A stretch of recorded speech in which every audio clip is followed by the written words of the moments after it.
रासलीला का उद्गम किया यहाँ पर। कल मैंने बताया था आपको, ये भागवत एक शरीर है। रासलीला आई और दौड़कर पानी आया उनके चरणों की ओर, चरण छूने को। रोज उनका चिंतन होता। भगवान ने रासलीला का उद्गम किया यहाँ पर। कल मैंने बताया था आपको, ये भागवत एक शरीर है।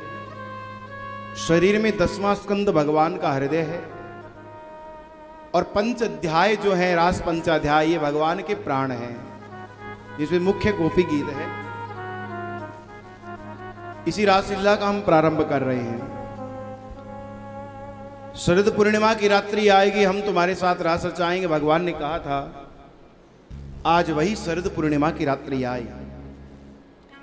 श्री कृष्ण ने सुंदर वस्त्र धारण किए,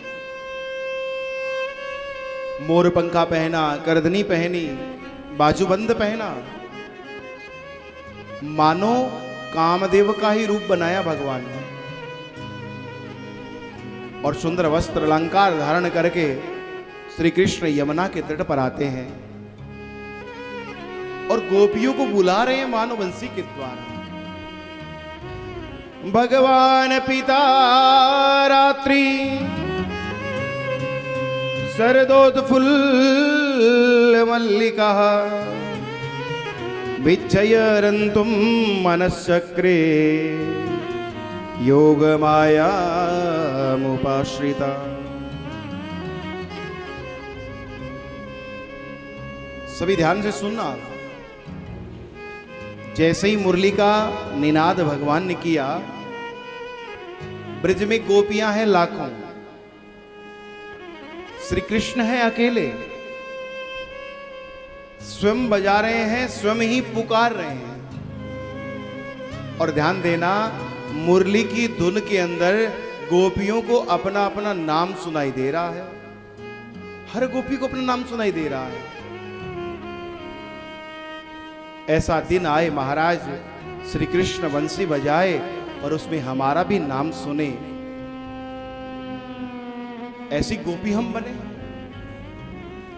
जैसी बंसी बजाई, सब गोपियों का अपना अपना नाम सुनाई दे रहा है। निशम्य गीतम तदनंगवर्धनम ब्रजश्रेयो कृष्ण विषक्त मानसा आजगमुरन्यनमलक्षितोद्यमा नियत्र कामा तुजबलोल कुंडला। निशम्य गीतम, जैसे ही वो गीत बजाना प्रारंभ किया मुरली के द्वारा, सबको अपना अपना नाम सुनाई दिया। और गोपियों ने, जो गोपियां जहां थी वहीं अपने काम को पटक दिया और सीधी दौड़ पड़ी भगवान की ओर। और ध्यान देना, भगवान का जब बुलावा आ जाए और फिर भी हम घर में बैठे रहे, तो इससे बड़ी मूर्खता की कोई बात नहीं हो सकती महाराज। मौका मिल रहा है तो जरूर जाना चाहिए। बुला रहे हैं भगवान तो क्यों नहीं जाएं। कोई गोपियां तो अपने बच्चों को दूध पिला रही थी, पता नहीं कब पलने में पटका और कब दौड़ पड़ी वहां से। कोई गोपी अपने पतिदेव को भोजन करा रही थी, मांगा नमक और डाल दी शक्कर और दौड़ पड़ी वहां से। कोई गोपी गाय का गोबर का चोका लगा रही है, हाथ गोबर से सने हुए हैं और दौड़ पड़ी श्री कृष्ण की ओर। प्रियतम का जब बुलावा आए तो फिर देखते नहीं है कि हमारी अवस्था क्या है, हमारे शरीर की व्यथा क्या है। दौड़ पड़ी सारी गोपियां वहां से श्री कृष्ण की ओर महाराज। और भगवान श्री कृष्ण मानो सबको कह रहे, तुम भी आओ, तुम भी आओ। सुखदेव जी वर्णन करते हैं, राजन अंजना कांशलोचने, एक गोपी आंख में काजल लगा रही थी, दूसरी में लगाना ही भूल गई, सीधी दौड़ पड़ी वहां से। मिलन की विरह व्यवस्था बड़ी मुश्किल होती है महाराज। अस्त वस्त जिनके वस्त्र हैं, पांव में पादुका नहीं है, सिर पर साड़ी का पल्ला नहीं है, और जैसे ही मुरली बजी सभी दौड़ी वहां से। और दौड़ी दौड़ी भगवान श्री कृष्ण के पास आई, जहां पर भगवान तीर पर खड़े बंशी बजा रहे थे। और जैसी गोपियों को देखा, भगवान मुस्कुराए और गोपियों का स्वागत कर दिया। स्वागतं वो महाभाग प्रियं किं करवाणि वः व्रजस्यानामकस्ति ब्रूतागमन कारणम। पहले तो बुलाया और बुलाकर गोपियों का स्वागत किया तो गोपियां और भी प्रसन्न हो गई। देखो पहले तो नाम लेके बुलाया मुझे और मेरा स्वागत भी कर रहा है, तो मेरा बड़ा प्रिय है ये, मुझे बहुत चाहता है।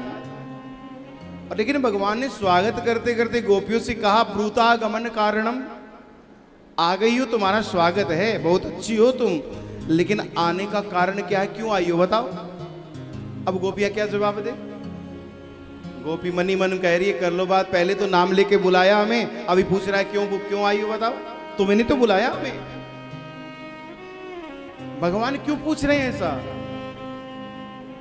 जिस भी जीव को भगवान का बुलावा आता है ना, श्री कृष्ण पहले ठोक पीट कर देखते हैं उसको कच्चा है कि पक्का है।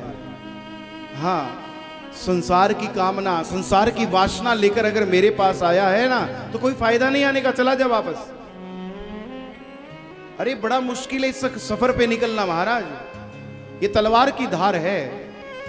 यहां जो गया ना सब त्याग कर गया है, सब छोड़कर गया है।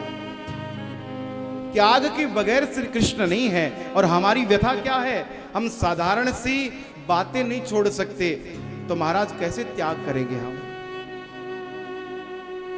गोपियों से कह रहे हैं क्यों आई हो यहां पर, अरे जरा सी मुरली सुनी चली आई यहां पर। गोपियों तुम पागल हो गई हो, आधी रात में किसी पर पुरुष के पास जाना कितनी गलत बात है ये। तुम्हारे पतिदेव हैं, तुम्हारी सासू माँ हैं, तुम्हारी बच्चे हैं, तुम्हारे रिश्ते नाते हैं, कितने लोग हैं बताओ। जरा सी मुरली सुनी नहीं कि दौड़ी चली आई सभी, जाओ यहां से चली जाओ। गोपियों का चेहरा नीचा हो गया, पांव की अंगूठी से जमीन को रेतने लगी। क्या बोले बताओ, क्या जवाब दे। गोपियों तुमने जरा भी विचार नहीं किया, सासू मां क्या कहेंगी, समाज क्या कहेगा, पतिदेव क्या कहेंगे।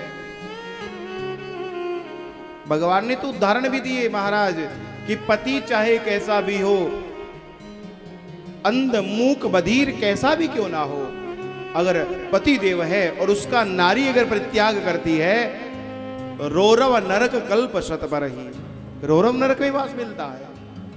तुमने गलत किया, यहां पर आई हो, पतिव्रता धर्म का त्याग कर दिया तुम लोगों ने। उदाहरण भी दे दिए कि दो। पतिव्रता धर्म कितना बड़ा होता है पता है तुमको। एक पतिव्रता नारी थी,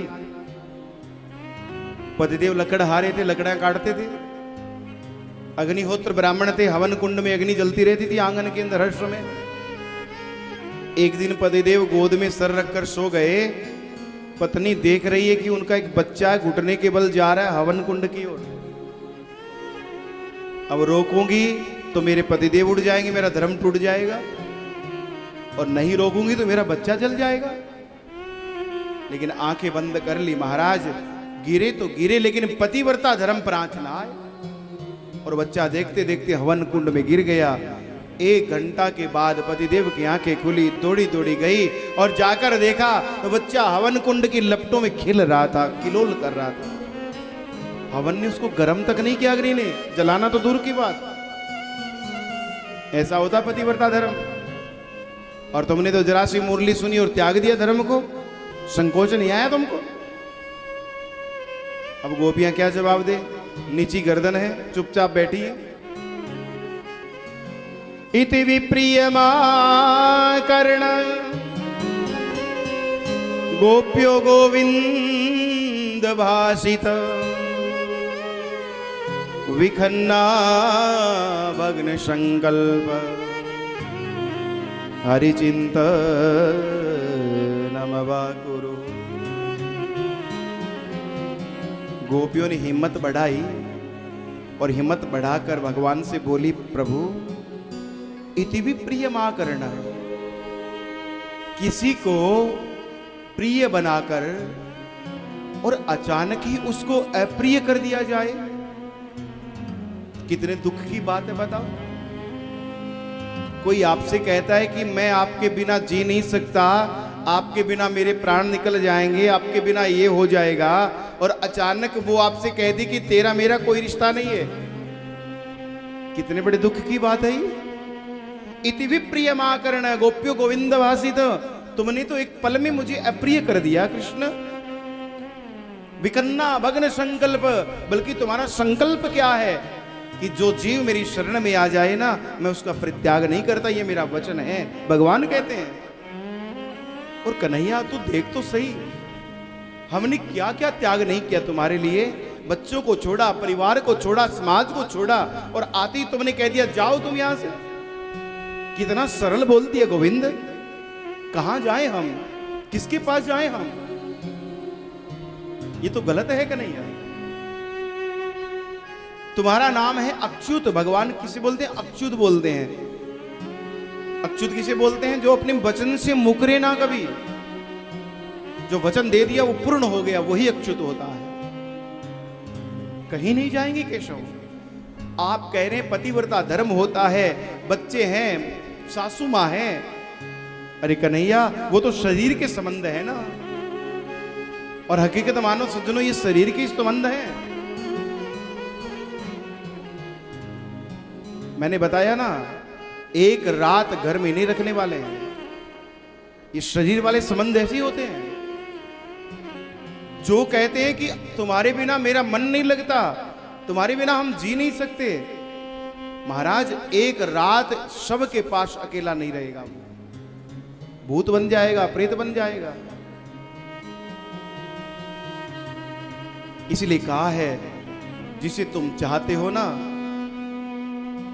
भाव से प्रेम करते रहो।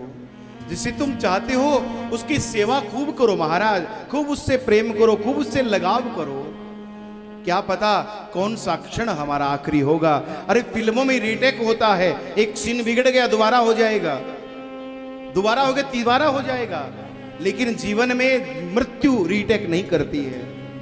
एक बार चला गया वो चला गया, वो दोबारा नहीं होगा। हाथ मलते रह जाएंगे, भाई बंधु कुटुंब कबीला सुमर सुमरी पछताइए, सब पछताते रह जाएंगे। इसलिए गोपियां कह रही हैं शरीर के संबंध थे गोविंद, और शरीर के संबंध में छोड़ कर आई है। अकी दुनिया माने तो दुनिया किसकी है? किसी की नहीं है। हमारा कौन है? केवल गिरधर गोपाल। मीरा ने समाज को छोड़ा, किसको चुना? श्री कृष्ण को चुना।